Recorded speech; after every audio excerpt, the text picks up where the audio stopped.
All right, my project today, this weekend, is to patch several holes in the drywall.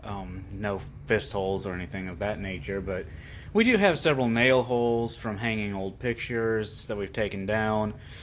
And I've got this antiquated alarm system that was not even functional. The wires had all been cut when I bought the house.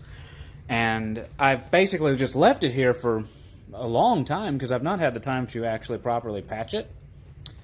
And if we take it out, it just pulls off. So we've got the 4 screw holes, and then we've got the actual large hole that they cut for the wiring. I had bought this HDX wall repair patch that I was going to use to patch this hole, but I decided not to go with that. I think that it's going to leave a bump, and the alarm company was so kind as to cut this hole right over a stud. So what I'm going to do, I've already pre-cut a little piece of drywall. I'm just simply going to slide it in like so, right over that stud. I have already marked where the stud will be so that I don't make the rookie mistake of driving the screw in the wrong place, which that's something that I could easily do. And then it's going to get a little jittery while I film and try to get my new 12-volt screw gun up here. I'm just going to screw it right in.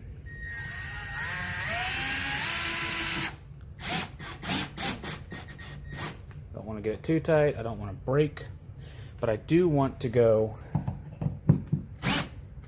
flush. All right. So now the hole is basically patched. The next step I'm going to do for these screw holes, as you can see, there's all this debris. What I'm going to do with them, I'm not going to fill them with anything. I'm just simply going to kind of remove some of this outside debris because that's going to also leave a raised spot. And when I say I'm not going to fill them with anything, I mean I'm not going to put a plug in there. I'm not going to put a patch of drywall like I did. I'm just going to take the spackle and then put it right over the right into it. But you do want the area of damage to be flat. They make a tool that's designed to kind of cut this out. I guess you could use a large drill bit also. I don't want to go back out to the tool box to find that. I'm just going to kind of cut it and pick at it with my utility knife here and flatten it out. So now that I've got these reasonably flat, the next step that I'm going to take is I'm going to take the I went ahead and bought just the premix spackle just because these are small. I've done large patches before where I went ahead and bought the just the powder, mixed it with water, made up my spackle. Let me get this opened and start spreading it, and I will come right back. So I opened up my spackle. I've just got a cheapo knife because I didn't have my quality knives are like 8 and 10 inches because I had done a large patch the last time around. And we're just going to start filling in the hole. You can take several passes because you want it to be bigger, or I mean not bigger, but you want it to be thicker than the wall. You want it to stand out from the wall a little bit because you're going to come back, you're going to sand it, and you're probably going to take more than one. The last time I patched a hole, I came back over it 2 or 3 times to get it the way I wanted it to be. Don't worry about all this excess here that's going off to the sides. I'm going to just kind of wipe that off in a minute. I think a wet paper towel will do nicely. Once this is dried, of course, then I'm going to sand it and make it smooth. You can see we've got this orange peel texture on the wall. I'm trying a new product that I picked up at the Home Depot, Homax Wall Texture. It's a new product to me. Orange peel, different settings for different how heavy or thick the orange peel is. So once I get this dried, sanded, smooth the way I want it to be, I will apply this product. Let's see, we'll just kind of dab some of this into the screw holes while I'm here. And I've got about 20 other screw holes that I'm going to work on throughout the house, but I'm not going to film those. I thought this was a really nice... It's going to take a lot of sanding. And it's usually it's more than one pass. You know, I'm going to fill it in kind of heavy. I'm going to sand it down. You can play with this. You can come back to it and clean it up a bunch. So don't be too panicked at this. I just wanted to show you real quick.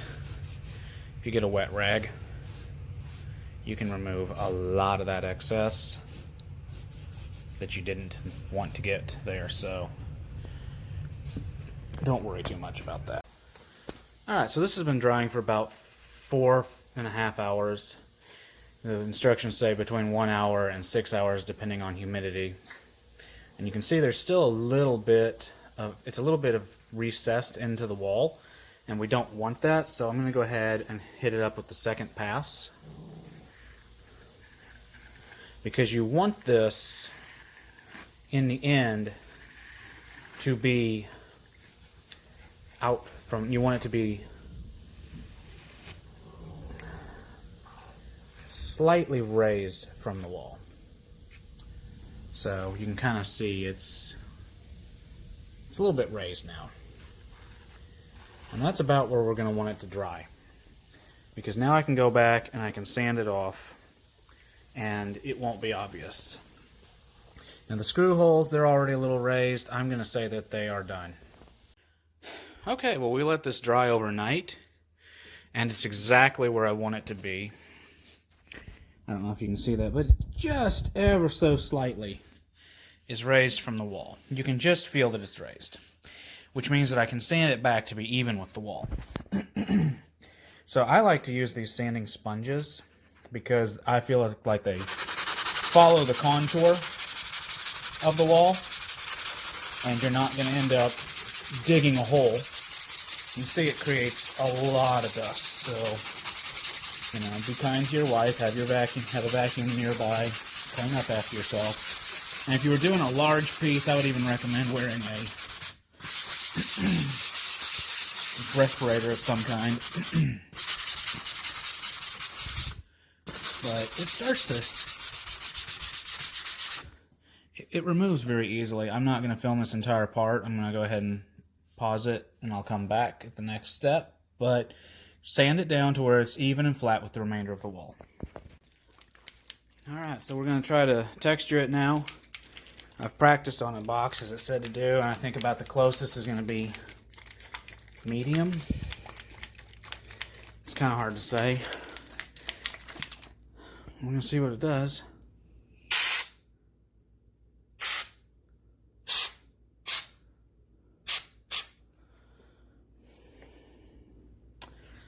Yeah, that's actually not terrible. It says it takes about 30 minutes to dry. I'm just going to kind of paint this portion here. We'll see what it looks like.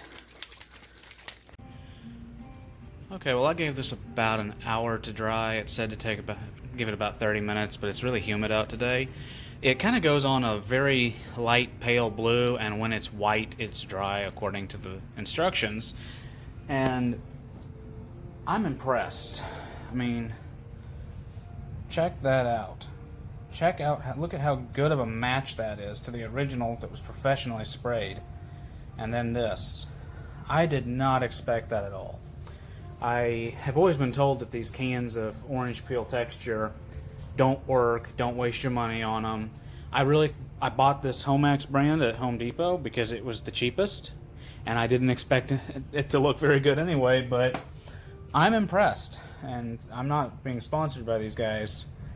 I'm telling you guys, if you need to texture, go with that brand. For patching, I think it's perfect. So let's see now. Let's put a little paint on this and just start to see how nicely it's going to cover. I really probably need a roller for this job, but I don't have one right now. I'll finish up the paint job here and come back when it's dry. Okay, well the paint is dried. Of course, this is not the damaged part. You can kind of see where the patch was, especially in the camera light. I could fill that in a little better, and I may come back later. Probably could have sanded right in there a little closer. The texture I'm really impressed with. And I think that as you back up into the other room, especially when that paint's completely dry, you're not going to really notice this. Overall, it was an easy fix. I'm very impressed with the texture material, and I hope this helped you guys out with some of these repairs you made.